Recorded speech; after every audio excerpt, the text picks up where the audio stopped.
अल्हम्दुलिल्लाहि रब्बिल आलमीन वल आक़िबतु लिल मुत्तक़ीन वस्सलातु वस्सलामु अला सय्यिदिल अंबियाइ वल मुरसलीन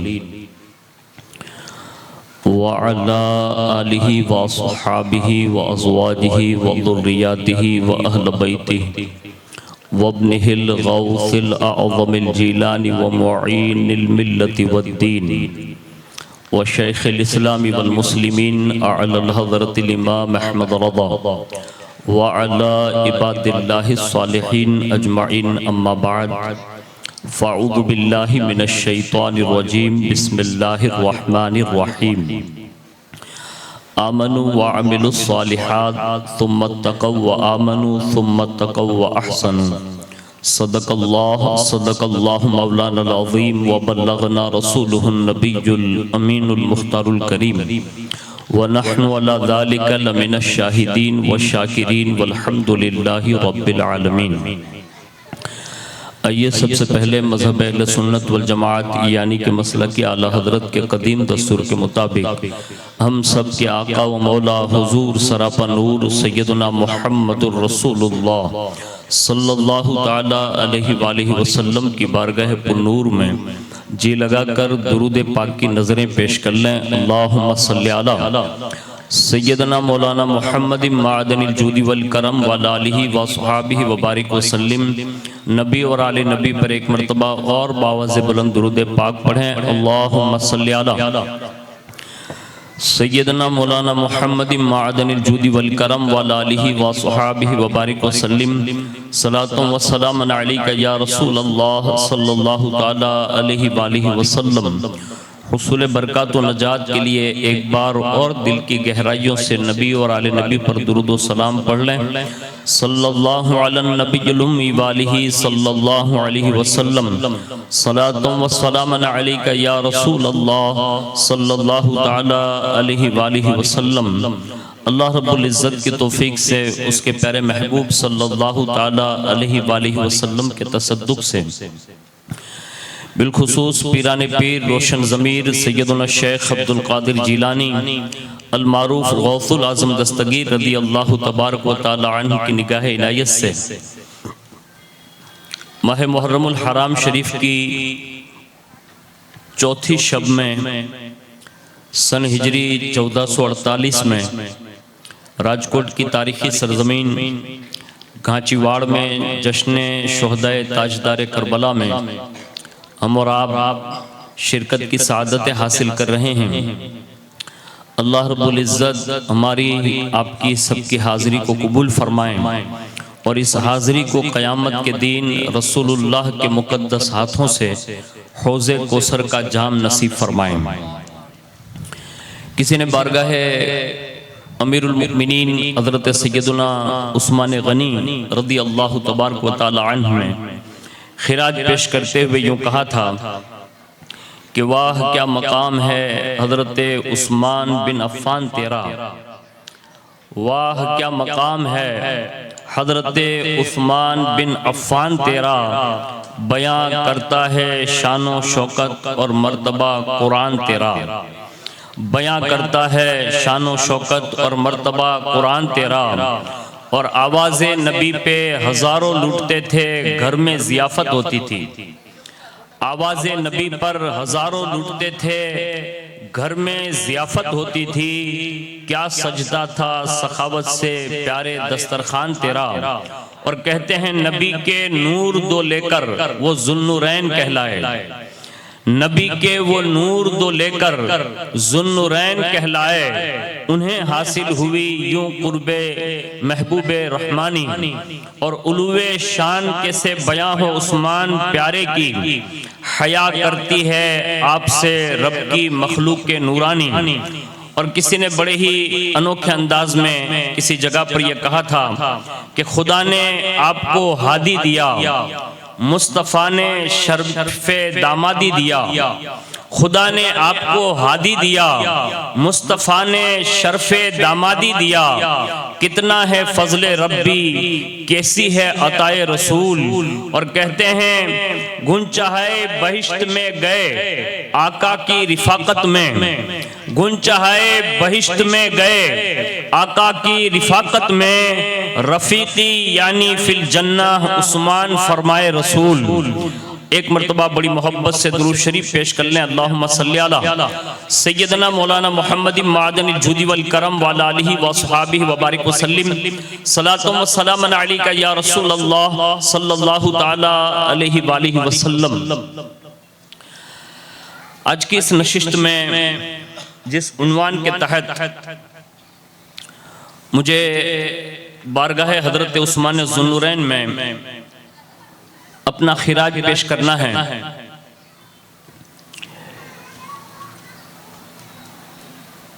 जिनकी बेशुमार खूबियों में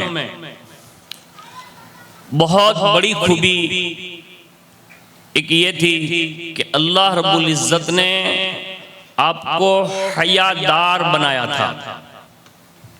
अब ये लफ्ज़ जो हमारे और आपके दरमियान रोज़मर्रा के लिए इस्तेमाल होता है कि फला बड़ा हयादार है, फला बड़ा शर्मिला है, फला बड़ा पास और लिहाज रखता है, फला बड़े का इतना अदब करता है, ये जो हमारे और आपके मिले जुले अल्फाज होते हैं, उस हया के ताल्लुक से हमारा दीन हमें और आपको क्या मैसेज देता है, उस मैसेज को सुनने की कोशिश करें।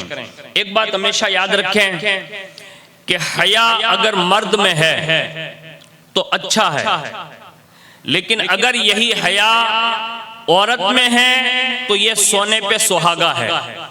यानी ये हया जो है वो औरत का जेवर है। ये कायनात में जिस भी बंदे की तारीख आप उठाकर देखिए, कुदरत ने जिन जिन को भी विलायत के दर्जात अता फरमाए हैं, उन विलायत के दर्जों में अगर सबसे ज्यादा अगर वली की सिफतों में कोई चीज उजागर तुम्हें नजर आएगी तो वो हया नजर आएगी। यानी अल्लाह और उसके रसूल का पास करना, अल्लाह और उसके रसूल की शर्म और हया का पास और लिहाज करना। लोगों के दरमियान वो बैठते थे तो कभी लोग उनकी जबान से कोई ऐसा कलमा न सुनते थे जो हया के खिलाफ हो। यानी ऐसे लोग इस दुनिया में इस फर्शे गिट्टी पर गुजरे हैं। अब ये हया का डिफिनेशन क्या है, यानी उसका मतलब क्या होता है और वो हमारे दिन में इसकी अहमियत क्या है, उसको सुनिए ताकि आपको हया उस्मानी समझने में आसानी हो। हया ये एक अखलाकी वस्फ है जिसको अल्लाह अपने कामिलीन बंदों के अखलाक में यानी किरदार में ये चीज दाखिल फरमा देता है, क्योंकि अल्लाह के बंदे अल्लाह से हया करते हैं और अल्लाह ही की हया की वजह से वो तमाम बुराइयों से बचते हुए नजर आते हैं। आगे फरमाते हैं, इसलिए जो सुलूक है, तरीकत है, उसमें बड़ी अहमियत इसी हया की है कि जब बंदे के अंदर हया परवान चढ़ती है, उसी अंदाज में उसका ईमान भी परवान चढ़ता है। यानी जो जितना बड़ा हयादार वो उतना बड़ा ईमान में कामिल नजर आएगा। आगे वो लिखते हैं कि ये हर इंसान के अंदर फितरी तौर पर ये दाखिल होती है, यानी होती है, लेकिन आहिस्ता आहिस्ता कुछ काम ऐसे शुरू हो जाते हैं कि जिसकी बुनियाद पर बंदा आहिस्ता आहिस्ता ये हया के जेवर से खाली होने लगता है। यानी कुछ काम ऐसे हो जाते हैं या कुछ ऐसा मुआशरा बन जाता है कि जिसकी बुनियाद पर आदमी आपे से बाहर हो जाता है, फिर किसी का पास और लिहाज नहीं करता। मैं उसकी एक मिसाल आसान तरीके से समझा सकता हूँ। देहात के जो लोग मतलब रहने वाले होते थे ना, उनको ये पता होगा, और अगर आप राजकोट में पुराने लोग हैं तो आपको भी पता होगा। हमारे यहाँ एक डेला होता था, एग्जाम्पल जैसे डेली है, उसमें अगर दादा बैठे हुए हैं या नाना बैठे हुए हैं तो घर की औरतें डायरेक्ट बाहर नहीं निकलती थी, यानी सीधी मतलब डेले की तरफ बढ़ती नहीं थी। वो छोटे बच्चे को भेज के ऐसे पूछवाती थी कि डेले में देखो तो दादा या नाना कोई है नहीं ना, यानी ये पूछवाते थे। तो ये हया थी कि दादा अगर बैठे हैं तो कौम की बेटी वहां से जल्दी गुजरना पसंद नहीं करती थी। ये उनका रिस्पेक्ट था, बिला तशबीह और तमसील। जो अल्लाह वाले लोग होते हैं उनके अंदर अल्लाह का हया होता है, वो ये समझ रहे होते हैं कि खुदा देख रहा है। आज हम और आप देखें, आप यहां से चौकड़ी से यहां से पसार करें और सामने कोई खाकी कपड़े वाला खड़ा हो तो 3 सवारी आदमी कहता है, ए भाई उतरी जा। तो मैंने कहा क्यों? केम के बोलो डंडोली नु बोय ने ये पास है। यानी रिस्पेक्ट है, डर लग रहा है। बिला तशबीह और तमसील हम खाकी कपड़े वालों से डरते हैं, डंडे वालों से डरते हैं, वो अल्लाह की पकड़ से डरते थे। और इतना डरते थे कि दुनिया में किसी का खौफ नहीं होता था, बल्कि अल्लाह ही से इतनी हया होती थी कि वो कभी गुनाहों की तरफ कदम तो दूर की बात है, अपनी निगाह तक उठाकर देखने के लिए तैयार नहीं होते। इसी हया में अब बहुत सारे बुजुर्गों को देख सकते हैं। मैं एक हया और बता देता हूं ताकि हमें अपने घर के अंदर हया का मादा पैदा करना होगा। फारूक आजम का कल का बयान आपने सुना। फारूक आजम के हवाले से मशहूर है कि एक मर्तबा घर के दरवाजे पर ऐसे बैठे हुए बाहर, तो कोई वहां से निकला तो कहा कि हुजूर, हमने कभी आपको दरवाजे के बाहर बैठा हुआ नहीं देखा, आप कभी बाहर बैठते नहीं है यहाँ, आज पहली बार देख रहे हैं, तो उसकी वजह कुछ बता सकते हैं? तो फारूक आजम ने इरशाद फरमाया कि आज मेरी बेटी जो हफ्सा है वो मेरे घर आई है, और मेरे घर में इस वक्त मर्द कोई नहीं है, न कोई औरतें हैं, इसलिए मेरी बेटी अकेली घर में है, तो मेरी गैरत ने मुझे ये भी इजाजत न दी, मेरी हया ने मुझे ये भी इजाजत न दी कि मैं तन्हा घर में अपनी बेटी के साथ बैठूं, इसलिए मैं बाहर आकर बैठा हूं। इसको कहते हैं हया। अहियां तो अपने टीवी छतरी सींचनी चालू होय, पप्पा बैठा, मम्मी बैठी, दीकरियों बैठी, छोकराओ बैठा, भाइयों बैठा, बधाए अपने डरामा एक हारे बहन जोइए। अब हया बचेगी? वो हया ऐसे नहीं बचती। इसलिए हमें और आपको चाहिए कि अपनी बेटियों को, अपने बेटों को और खुद भी हयादार बने। आगे सुनिए, अल्लाह रब्बुल इज्जत ने हया के मामले में हमें जो बातें इरशाद फरमाई, उसमें से कुरान अज़ीम की पहली आयत का मफ़हूम बताता हूं। अल्लाह इरशाद फरमाता है, व अंज़लना अलैकुम लिबासा युवारी सवातिकुम व रीशन व लिबासुत तक़वा। अल्लाह फरमाता है, हमने तुम्हारे लिए लिबास पैदा कर दिया, यानी ये पहनने के लिए लिबास पैदा कर दिया जो तुम्हारी हया वाली चीजों को छुपाती है और तुम्हारी जीनत बनते हैं, और ये परहेजगारी का लिबास है। यानी कुरान ने हमें जो कपड़े की मतलब हैसियत बताई, वो छुपाने के मामले में कि बंदा जितना हयादार होगा वो उतने अच्छे कपड़े पहनेगा। अच्छे कपड़े से मुराद अपने आप को ढांप कर रखेगा। जो बच्ची जितनी ज्यादा हयादार होगी वो अपने आप को इतनी ढांप कर रखेगी। ये कुरान ने हमें हया का लिबास दिया, तकवे का लिबास दिया। आगे अल्लाह रब्बुल इज्जत इरशाद फरमाता है, इन्नल्लाह ला यस्तहयी अन यज़रिबा मसलन मा बअूदतन फमा फौकहा। फरमाया अल्लाह किसी की भी मिसाल बयान करने से हया नहीं करता, खा वो मच्छर की हो या उस जैसी कोई और चीज की मिसाल हो, अल्लाह जरूर बयान फरमाता है। और आगे इरशाद फरमाया, इन्न ज़ालिकुम काना युअज़िन नबी फयस्तहयी मिनकुम वल्लाहु ला यस्तहयी मिनल हक। फरमाया उस पैगंबर को इज़ा होती है और वो तुम्हारा लिहाज करते हैं। अल्लाह तो हक बात कहने से किसी का लिहाज नहीं करता, वो तुम्हें जरूर हक बात इरशाद फरमा ही देता है। ये हमें हया के हवाले से कुरान अज़ीम ने हमें चंद आयतों के जरिए ये बात इरशाद फरमाई। अब रसूलुल्लाह ने हमें हया का क्या दर्स दिया?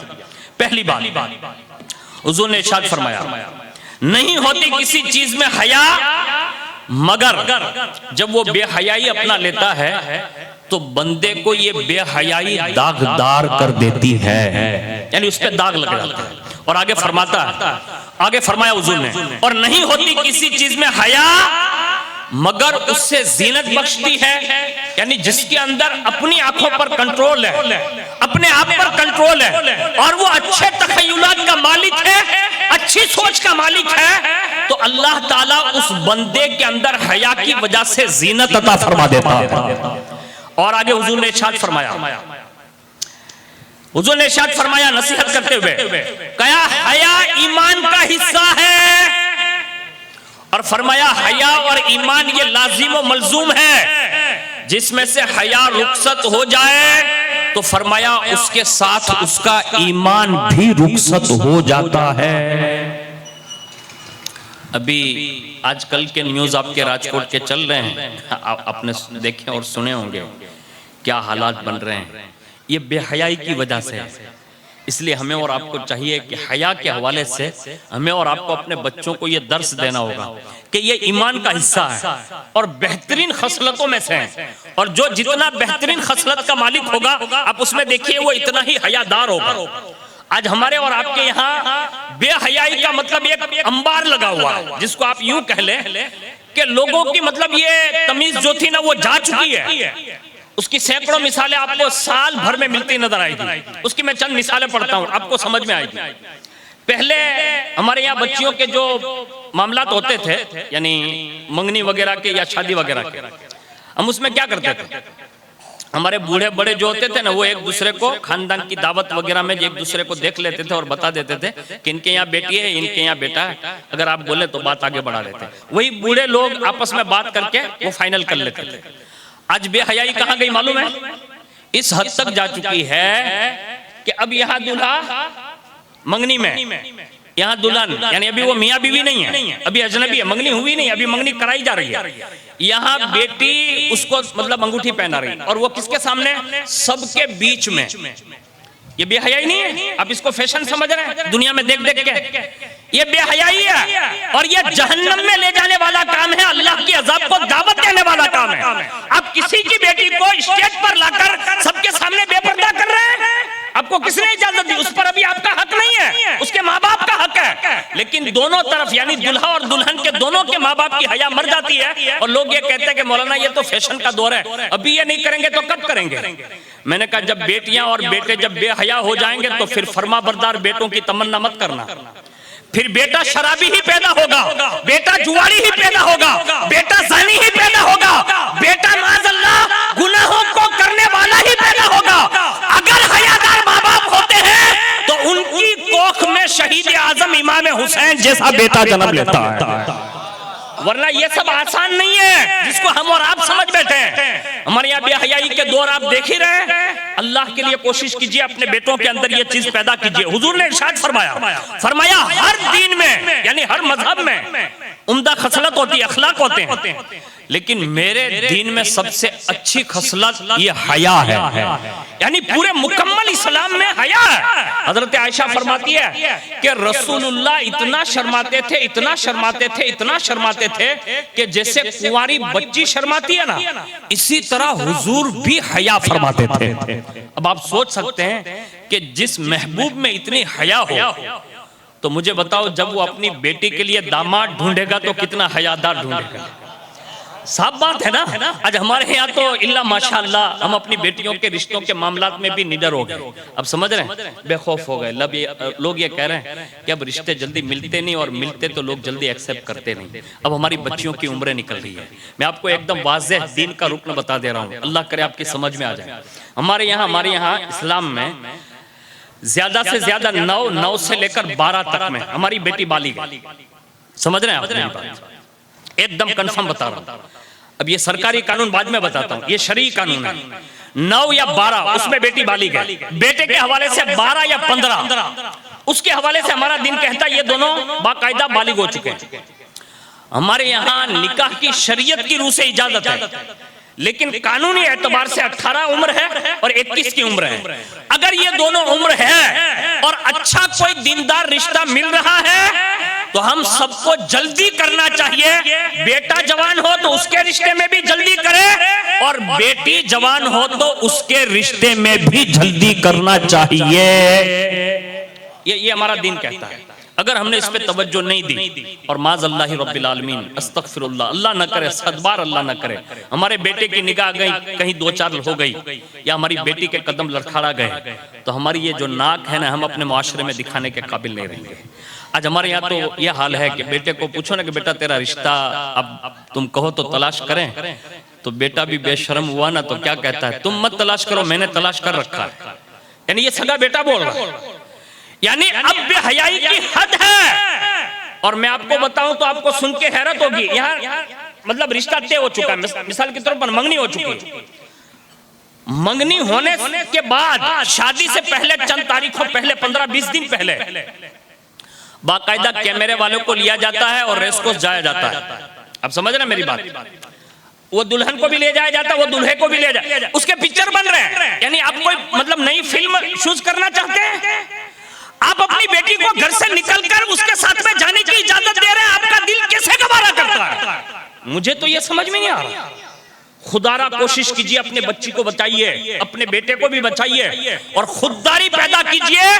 रसूलुल्लाह के खानदान में एक से एक नौजवान थे, लेकिन जवान तलाश किया ना तो उस्मान ज़ुन्नुरैन जैसा जवान तलाश किया और अपनी बेटी का रिश्ता तय किया। लेकिन कुर्बान जाएं, इतने हयादार थे। मुहद्दिसिन ने लिखा है कि एक मर्तबा हजरत आयशा फरमाते हैं कि हुजूर लेटे हुए, इतने में हजरत उस्मान गनी या हजरत अबू बकर सिद्दीक आए, सलाम किया, जवाब दिया, अंदर आने की इजाजत मांगी, दे दिया, अंदर आ गए, बैठ गए, हुजूर लेटे हुए। दूसरी मर्तबा आवाज आई, हजरत फारूक आजम अंदर आए, हुजूर ने इजाजत दे दी, अंदर आ गए, बैठ गए। तीसरी आवाज आई, हुजूर ने फरमाया कौन? तो कहा उस्मान। ये है दामाद, ये है हयादार लोग। जैसे कहा ना उस्मान, हुजूर उठ के बैठ गए। और हुजूर की तहबन जो थी, यानी लुंगी शरीफ जो थी, वो पिंडली शरीफ से थोड़ी ऊपर थी, यानी थोड़ी सी मतलब पिंडली नजर आ रही थी, हुजूर के कदमे नाज नजर आ रहे थे। हुजूर ने उठकर बैठकर बाकायदा अपनी तहबन को दुरुस्त फरमाकर हुजूर बड़ी शान से बैठ गए और बैठकर फरमाया अब दरवाजा खोलो, उस्मान को आने दो। हजरत उस्मान गनी आए। अब मैं कहता हूं जिसके आने पर हुजूर इस तरह बैठे हैं, अब वो कितने हयादार होंगे। जैसे अंदर तशरीफ लाए, गुफ्तगू की, सलाम कलाम हुआ, सारी बातें हो गई, तीनों अफराद निकल गए। हजरत आयशा ये सारा मंजर पर्दे से देख रही हैं कि ये ऐसा हुआ। तो हजरत आयशा से रहना गए तो अर्ज किया, या रसूल अल्लाह, आखिर वजह क्या है? मेरे बाबा आए यानी अबू बकर सिद्दीक आए, आप लेटे रहे। हजरत उमर आए यानी हजरत हफ्सा के अब्बा आए, तो आप लेटे रहे। लेकिन जैसे हजरत उस्मान आए तो आप लेटे नहीं रहे, बल्कि दरवाजा खोलने के लिए भी इजाजत नहीं दी। पहले बाकायदा अपने आप को दुरुस्त किया और बाकायदा अपनी शान जलवा फिगन हो गए, अपनी तहबन दुरुस्त फरमाई। आखिर वजह क्या थी? हुजूर ने एक जुमला इरशाद फरमाया जो हदीस की किताबों में आफताब की तरह रोशन है। इरशाद फरमाया, आयशा मैं उस बंदे से हया क्यों न करूं जिससे अल्लाह के फरिश्ते भी हया करते हैं। ये चीजें हम लोग जो है ना वो भूल जाते हैं। हम लोग तो मुहर्रम जैसे दिनों में जो भूल जाता हो, अब वो दूसरे दिनों में तो कहाँ याद रखेगा। इसलिए हमें ये चीजें करनी होगी। आज जो हमारे हाथों से सब कुछ निकल रहा है ना, उसकी वजह सबसे बड़ी यही है कि हमारे यहाँ से हया का मादा जो था ना वो खत्म हो गया। उसी वजह से हमारे यहाँ मकारी में अखलाक जिसको कहते हैं ना, वो भी आप देखिए अब कोई बड़े का पास और लिहाज नहीं, न किसी आलिम का इतना लिहाज, न किसी पीर साहब का इतना लिहाज, न सादात का इतना लिहाज, न कौम के जिम्मेदारों का इतना लिहाज। ये सारी चीजें हाथों से क्यों निकल गई? क्योंकि हमारे हाथ से अखलाक जो थे ना वो सारे निकलते गए। इसीलिए हजरत आयशा फरमाती हैं कि अल्लाह जिसको चाहता है कि उसको मकारी में अखलाक पर फाइज फरमा दे, तो फरमाया उसमें 10 चीजें पैदा फरमा देता है उस बंदे में, यानी 10 बातें उसके अंदर आ जाती है। उसमें से पहली बात इरशाद फरमाया कि अल्लाह ताला उससे सच बोलने की ताकत अता फरमाता है। पहली बात यानी वो गुफ्तगू जो करता है ना वो सच करता है, उसमें झूठ की आमेजिश नहीं होती और फिर वो किसी का लिहाज नहीं करता, हक बात डंके की चोट पे करता है। ये पहली बात। दूसरी बात इरशाद फरमाई, लोगों से जो वो मामलात करता है उसमें वो सच्चाई दिखाता है, यानी किसी के साथ धोखा नहीं करता। तीसरी चीज, जब भी कोई उसके दरवाजे पर मांगने आए वो अगर नहीं है तो उज्र कर लेगा, वरना अगर है तो कभी साइल को अपने दरवाजे से खाली नहीं जाने देगा। ये 3 चीजें। चौथी चीज इरशाद फरमाई कि लोगों के साथ जो उसका हुस्न सुलूक होगा ना वो देख देख कर लोग उसके करीब होते जाएंगे। ये चौथा पहलू होगा। 5वीं चीज इरशाद फरमाई, वो अपने रिश्तेदारों से यानी माँ बाप, भाई बहन, चचा, मामा, चची, मासी, इस तरह जो खानदानी ताल्लुकात है यानी नाना की तरफ से और दादा की तरफ से और दादी की तरफ से और नानी की तरफ से, ये चारों खानदान के जो रिश्तेदार होंगे उनके साथ वो सिला रहमी पहले करेगा। ये खास कुदरत की जानिब से ये नाम मिलते हैं। आगे इरशाद फरमाया, ये छठी चीज, उससे अगर कोई अमानत सौंपी जाए तो फरमाया वो कभी अमानत में खयानत नहीं करता बल्कि अमानत की हिफाजत करता है। आगे इरशाद फरमाया 7वीं चीज, वो अपने पड़ोसी की भी रियायत करता है, यानी पड़ोस में जो रह रहा होता है उसके हक अदा करता है। 8वीं चीज इरशाद फरमाई कि जो उसके साथ उठते बैठते हैं उनका भी पास और लिहाज करता है और बाकायदा उसकी हया करता है। 9वीं चीज की कहा, जब कोई मेहमान को वो दावत देता है उसकी मेहमान नवाजी में वो बुख़्ल नहीं करता। और 10वीं चीज फरमाया वो सबसे असल है कि जिसके साथ अल्लाह भलाई का इरादा फरमाता है तो 10 चीजों में से सबसे बड़ी ताकत उससे हया की ताकत अता फरमाता है। इसीलिए हजरत उस्मान गनी रज़ी अल्लाह ताला अन्हु को कामिलुल हया कहा जाता है। आपने सुना होगा खुतबा जब पढ़ा जाता है ना, यानी ये जुमा का खुतबा, उसमें एक लक़ब आता है कामिलुल हया, यानी जिसकी हया कामिल दर्जे पर फाइज है। हुजूर ने एक बेटी तो दी, अब रसूलुल्लाह कोई आम बंदे तो नहीं है ना, सारी कायनात में कुदरत ने जिसको सबसे अफजल बनाया उन्होंने अपनी सगी बेटी दी निकाह में और निकाह पढ़ाया। एक जमाने के बाद शायद जंग बदर का मौका था, सब साहबा जंग बदर की तैयारी कर रहे हैं और हजरत उस्मान गनी रज़ी अल्लाह तबारक तआला अन्हु की रफीका हयात हजरत रुकैया वो बीमार हो। अब हुजूर ने क्या किया, कहा उस्मान सब तो जंगे बदर में जाएंगे, आप मेरी बेटी रुकैया की तैमादारी करेंगे, यानी वो बीमार हैं, उनकी बीमार पुरसी करते हुए आप यहाँ रहेंगे, हम लोग जंग में जाते हैं। हुजूर तशरीफ ले, यहाँ हजरत रुकैया बीमार है। जब हुजूर जंग से फतेह पाकर, जंगे बदर से फतेह पाकर वापस आ रहे हैं, मुज्दा सुनाने के लिए जब पहला कासिद आता था, उसने क्या देखा कि उस वक्त हजरत रुकैया की तदफीन हो रही है, यानी हजरत रुकैया का विसाल हो गया उस बीमारी में। उसके बाद उनके चंद रोज के बाद हुजूर ने अपनी दूसरी बेटी हजरत उम्मे कुलसुम का निकाह हजरत उस्मान गनी से फरमाया, यानी 2 बेटी थी। और मुअर्रिखीन और मुहद्दिसीन का इत्तेफाक है कि हजरत बाबा आदम से लेकर मोहम्मदुर रसूलुल्लाह तक कायनात में कोई ऐसा बंदा नहीं हुआ जिसके निकाह में यके बाद दिगरे नबी की 2 बेटियां आई हो। ये वाहिद एक जात ऐसी है दुनिया में जिसके निकाह में सैयदुल अंबिया की 2 बेटियां एक साथ में यके बाद दिगरे आई। और जब हजरत उम्मे कुलसुम का इंतकाल हुआ तो हुजूर ने इरशाद फरमाया, उस्मान अगर मेरी 40 बेटियां, एक रिवायत, दूसरी बेटी अगर 60 बेटियां, तीसरी रिवायत हुजूर ने फरमाया अगर 100 बेटियां भी होती तो यके बाद दिगरे अगर वो इंतकाल करती जाती तो मैं तुम्हारे ही निकाह में अता फरमाता जाता। ये रसूलुल्लाह ने हमें और आपको एक तर्ज अमल दिया, जब भी किसी के लिए बेटी के लिए किसी का इंतखाब करें तो ये देखें कि ये हयादार है कि नहीं। ये पहला नुस्खा, ये दीनदारी है। इसलिए कि जो बंदा जितना हयादार होगा, पास और लिहाज रखता होगा, वो उतना परफेक्ट बंदा होगा। ये कुदरती निजाम है। दूसरी बात सुनिए हजरत उस्मान गनी रज़ी अल्लाह ताला अन्हु के हवाले से कि अल्लाह रब्बुल इज्जत ने हुजूर की अनथक मेहनतों में जो लोग इस्लाम कबूल कर रहे थे ये के बाद दिख रहे, उसी दरमियान हजरत उस्मान गनी इस्लाम से पहले बहुत ही पढ़े लिखे और बहुत ही बाशऊर, हद तो यह है कि बिजनेस के मैदान में यानी तिजारत के मैदान में इतने होशो हवास के मालिक थे कि मक्का में भी हजरत उस्मान गनी रज़ी अल्लाह ताला अन्हु का उस जमाने में भी बहुत बड़ा कारोबार था मदीना शरीफ में, और अल्लाह रब्बुल इज्जत ने बड़ी वुसअत अता फरमाई थी हजरत उस्मान गनी रज़ी अल्लाह ताला अन्हु को। अब ये बड़े बाशऊर आदमी थे। रिवायतों में लिखा है कि ऐलान नबूवत के बाद यानी हुजूर के ऐलान के बाद तीसरे नंबर पर मर्दों में अगर तीसरे नंबर पर किसी शख्स ने इस्लाम कबूल किया है तो वो हजरत उस्मान बिन अफ़्फ़ान रज़ी अल्लाह ताला अन्हु ने कबूल किया है। ये मैं मर्दों की बात बता रहा हूं, इसको याद रखिएगा। तो हजरत सिद्दीक़ अकबर रज़ी अल्लाह ताला अन्हु के हवाले से ये बात बड़ी मशहूर है, लेकिन उसके ज़िम्न में हजरत उस्मान गनी का इस्लाम लाने का जो वजह बनी उसको बयान करते हुए मुअर्रिखीन ने लिखा कि आप तिजारत में गए, काफिले ने वापसी पर पड़ाव डाला और जैसे पड़ाव डाला ना तो आप बेदारी और नींद की कैफियत में थे, तो कोई आवाज देने वाला आवाज देकर कहता था कि सोने वाले जागो उठो, मक्का में हादिए बरहक का ज़ुहूर हो चुका है, यानी ऐलान नबूवत हो चुका है। बस इतना सुनना था और कहा जिनका नाम अहमद है अभी आपके दिलो दिमाग पर यह बात पहुंची और उसने असर कायम कर लिया। अब मक्का पहुंचे और सीधे अपनी खाला हजरत सौदा रज़ी अल्लाह तबारक व तआला अन्हा के पास गए, जो उस जमाने की पारसा और नेकोकार खातून थी। उनसे मुलाकात की।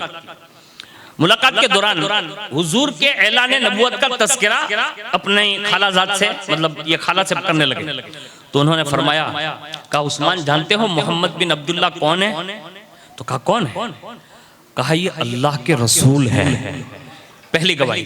फिर फरमाया उस्मान जानते हो अल्लाह का मुकद्दस फरिश्ता जिब्रील उनके पास आता जाता है। दूसरी बात पे फिर फरमाया उनका जो पैगाम है ना वो सुबह की सफेदी की तरह रोशन है। यानी उन्होंने कहीं ढकी छुपी बात नहीं कही, साफ बात कही है। और उस्मान सुनो, उनके दीन में खैर ही खैर है, यानी भलाई ही भलाई है। और सुनो, उनका हुक्म जो मानेगा वो कामयाब है, उनके खिलाफ जो होगा वो दुनिया में भी जलील होगा, आखिरत में भी जिल्लत उठाएगा। हजरत उस्मान गनी फरमाते हैं मेरी खाला के ये चंद जुमले मेरे दिल में असर कर गए, यानी ये बातें जो है वो मेरे दिल में घर कर गई और मैं हुजूर की तरफ मतलब जाने का इरादा कर चुका था। आप कहते हैं कि ये बातें सुनकर मैं घर से निकला तो इतने में मेरे दोस्त थे हजरत सिद्दीक अकबर भी तिजारती मैदान में पार्टनर थे, एक दूसरों के साथ उठते बैठते थे। अब उठने बैठने के दौरान हजरत उस्मान गनी और हजरत अबू बकर की मुलाकात होती है और उसी मुलाकात के दरमियान हजरत अबू बकर ने फरमाया दोस्त कहाँ हो, ऐसा लग रहा है कि कोई चीज तुम्हें फिक्रमंद कर रखी है। तो कहा फिक्रमंद तो नहीं हूं, लेकिन एक बात दिल में खटक तो रही है, यानी आ गई है लेकिन वो इत्मीनान जो चाहिए वो नहीं है। तो फरमाया क्या बात है? तो उन्होंने अपनी खाला से जो बातें सुनी थी वो सिद्दीक अकबर को सुना। तो सिद्दीक अकबर फरमाते उस्मान आप तो हक को बातिल में फर्क कर सकते हैं, यानी नफा और नुकसान में फर्क कर सकते हैं, बाशऊर नौजवान है, तिजारत के मैदान में होशो हवास रखते हैं, अच्छे बिजनेसमैन है, अब सच और गलत में फैसला नहीं कर पाते, अब तो कर ही सकते हैं। एक काम करो ना, देर क्यों करते हो, चलो ना चलते हैं रसूलुल्लाह की बारगाह। ये दावत, यानी ये चीजें जो है ना, अब हम और आप देखिए हम सब एक दूसरों के साथ बैठते हैं, एक दूसरे को कमा हक कहूं दावत नहीं दे पाते। मिसाल के तौर पर सैकड़ों आप में से बहुत सारे लोग ऐसे होंगे जो मुझे नाम से जानते हैं, मैं आपको नाम से अगरचे नहीं जानता, बाज लोगों को जानता हूं, लेकिन मैं कमा हक को ऐसा नहीं कह पाता कि चलो ईशा की नमाज पढ़ने चलते हैं। यानी हमारी ये दोस्ती बस यहाँ तक महदूद है कि पान खाओ, मावा खाओ, फाकी खाओ, थूक डालो, वातू करो, गप्पा मारो, सलाम अलैकुम, ये हमारी दोस्ती है। और ये दोस्तियां वो थी जो उन्हें दोस्तियां भी रसूलुल्लाह के दरबार तक पहुंचा देती थी। और सच्चा दोस्त उसी को बनाइए, इस दौर में ये भी बड़ा मशहूर है हमारे यहाँ। तो ये कल या परसों मैंने एक इलाके में देखा तो दरवाजा ऐसे खटखट हुआ, मेरे ख्याल से 4 बज रहे थे, 4 या 3:30 ऐसे खटखट हुआ। तो वो आवाज सुन के करीब के पड़ोसी ने कहा कि हो सकता है इनका बेटा अभी आया होगा, ये जुमला कहा। मैं कहता हूँ ये दोस्तों के साथ रात भर बैठ कर हम जो दिन में 9 बजे उठते हैं या 10 बजे उठते हैं, ये मुसलमानों का काम नहीं है, ये अच्छे लोगों का तर्ज नहीं है। हमें तो हुक्म है ईशा की नमाज पढ़ो जमात के साथ, अल्लाह तौफीक दे, कोई अच्छी मजलिस हो तो बैठो, वरना घर आकर सो जाओ। फजर की नमाज में सुबह उठो, अल्लाह सुबह के वक्त रोजियों में बरकतें तकसीम फरमा रहा होता है। आज हम लोग इसको भूल गए और रात भर जागने वाला मतलब मसला हमने अपना लिया और अपनी ये बहाना बना लिया कि दोस्तार बैठा था ना इसलिए पप्पा बैठो तुम। अरे दोस्तों के मामले में भी ये है कि सबको दोस्त ना बनाओ, बल्कि फरमाया जो सच्चा और पक्का मोमिन हो उससे ही दोस्त बनाओ, इसलिए कि कयामत के दिन सारी दोस्तियां खत्म हो जाएगी। कहीं ये दोस्तों की वजह से भी दूसरा बंदा कहीं जहन्नम का ईंधन बन सकता है। इसलिए हर किसी के साथ दोस्ती करके बैठ जाना और रात भर गप्पे मारना ये मुसलमानों का काम नहीं है। अच्छा धंधा ढूंढिए, रिज़्क़ हलाल की तलाश कीजिए, रात नींद भर सोइए और बाकायदा सुबह फजर की नमाज पढ़ के रोजी की तलाश में निकलिए। अल्लाह तुम्हारी रोजियों में बेशुमार बरकत अता फरमाएगा। आगे सुनिए, सिद्दीक अकबर की दोस्ती रंग लाई, कहा चलते हैं। गए, जैसे हुजूर की बारगाह में पहुंचे तो मौलाए कायनात पहले ही बैठे हुए थे, मतलब जलवा फिकन, तीनों के दरमियान उस्मान गनी बैठे हैं। हुजूर ने एक नजर सिद्दीक अकबर को देखा और एक नजर हजरत उस्मान गनी पर डाली। बस हुजूर की एक निगाह काफी होती थी। हुजूर ने जैसे देखा तो इरशाद फरमाया, कहा उस्मान खुदा से जन्नत कबूल क्यों नहीं कर लेता। ये पहली मुलाकात में हुजूर ने ये फरमाया, कहा उस्मान जन्नत अल्लाह से कबूल क्यों नहीं कर लेता। मुझे इसीलिए भेजा गया है कि मैं सारी मखलूक को राह रास्त की तरफ रहनुमाई करूं, सीधा रास्ता दिखाऊं। बस अभी नहीं ये हुजूर के जुमले पूरे हुए, हुजूर की ये जुमले तासीर का तीर बनकर एक बिजली की चमक की तरह हजरत उस्मान गनी के दिल और दिमाग पर असर कारक होते हैं। कल्बी कैफियत बदलने लगी, कदम आगे बढ़े, जल्दी से हाथ बढ़ाए और आगे जाकर कहते हैं, या रसूल अल्लाह मैं आपके रब की जन्नत आपसे कबूल करता हूं। यानी वहीं कलमा पड़ा, मुसलमान हो गए। ये एक सबब बना हजरत उस्मान गनी रदी अल्लाह तबारक व तआला अन्हु के हवाले से। तो हमें और आपको भी चाहिए कि अपने दोस्तों को दीन से करीब करें, अच्छे कामों के करीब करें, और यही दोस्ती का हक भी है कि जो भी बंदा एक दूसरे का दोस्त हो तो उससे उसको करीब करना चाहिए। अब अल्लाह की बारगाह में हजरत उस्मान गनी रदी अल्लाह तआला अन्हु का जो मर्तबा है, यानी अल्लाह ने उन्हें कितने बड़े रुतबे पर फाइज फरमाया, उस पर एक आयत है सूरह माइदा की। अल्लाह इरशाद फरमाता है, आमनु व अमिलुस सालिहात सुम्मा तक़व व आमनु सुम्मा तक़व व अहसनु, और उनकी हुर्मत पर सिद्क दिल से ईमान लाए, फिर साहिब तकवा हुए और साहिबान एहसान यानी अल्लाह के मुकर्रब बंदे हुए। और अल्लाह एहसान वालों से मोहब्बत फरमाता है। ये आयत के हवाले से लिखा, हजरत अब्दुल्ला इब्ने उमर फरमाते हैं कि ये अल्लाह का फरमान ये हजरत सैयदना उस्मान गनी रदी अल्लाह तआला अन्हु के हक में नाजिल किया गया। और उसके सिवा वल्लज़ीना यबीतूना लिरब्बिहिम सुज्जदन व क़ियामा, ये आयत भी हजरत उस्मान गनी रदी अल्लाह तआला अन्हु की मजमई तौर पर इनकी शान भी यही थी। और आगे फरमाया वलिमन खाफा मकाम रब्बिही जन्नतान, ये आयत में भी हजरत उस्मान गनी शामिल है। और आगे फरमाया वरहमती वसिअत कुल्ल शैइन फसअक्तुबुहा लिल्लज़ीना यत्तकून, और मेरी रहमत हर चीज पर वुसाअत रखती है, सो मैं अनकरीब उस रहमत को उन लोगों के लिए लिख दूंगा जो परहेजगारी इख्तियार करते हैं, तकवा इख्तियार करते हैं। तो फरमाया ये आयतें भी हजरत उस्मान गनी रदी अल्लाह तआला अन्हु के हक में नाजिल फरमाई गई। यानी अल्लाह के यहाँ आपका ये रुतबा है कि अल्लाह ने कुरान में भी आपका जिक्र फरमाया, और मुतअद्दिद जो सहाबा के हवाले से जो बातें इरशाद है उसमें सफ़े अव्वल में हजरत उस्मान गनी रदी अल्लाह तआला अन्हु की जात भी है। अब हुजूर की बारगाह में आपकी मतलब पहुंच कहाँ थी? अभी आपने सुना कि हुजूर की बारगाह में आ गए, मुसलमान हो गए, लेकिन हुजूर सल्लल्लाहु अलैहि वसल्लम ने हजरत उस्मान गनी रदी अल्लाह तआला अन्हु के हवाले से ये बात इरशाद फरमाई एक जगह पर, ए उस्मान, अल्लाह ताला ने तुम्हारे अगले पिछले सब काम बख्श दिए, वो काम जो तुमने पोशीदा किए, जाहिर किए, और जो अब कयामत तक होने वाले हैं, अल्लाह ने सारे कामों को तुम्हारे माफ फरमा दिए हैं। यानी ये कुदरत की जानिब से हुजूर ने ये पैगाम दिया।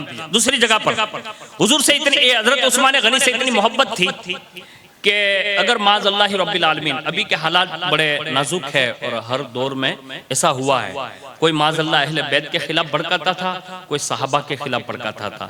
आज भी एक फिरका जो है बड़ी तेजी के साथ हमारी कौम के बच्चों को सहाबा और अहले बैत के दरमियान जो है वो तफरका डालकर लोगों को अलग राह पर ले जाने की कोशिशें जारी हैं।